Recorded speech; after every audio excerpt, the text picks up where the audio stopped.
Honestly speaking, some parents, these are our parents, but they seem to be enjoying ZANU PF efforts to destroy this economy up to 2028. Because if you look at these women from this area, they are so happy, they are singing, they are jubilating, and they continuously sing nziyo hondo nechichi Zimbabwe yadzoka, but they are jeopardizing our future because these are the people validating President Emerson Mnangagwa's rule.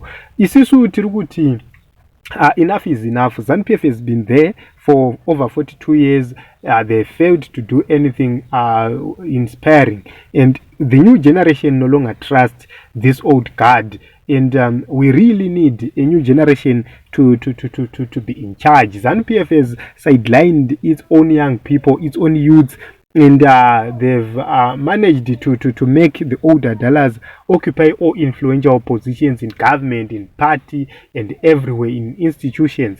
So let us take a responsibility, guys, and educate our parents kuti zvakakoshera kuregister kuvhota ndezvipi, because if you don't do that, 2023 we are going to suffer. But after registering to vote, let us make sure that they vote for change, because guys tikasataura navo 2023 we are going to see the rule of vote dropping out, which is going to strain us on the national vote. Let us register to vote.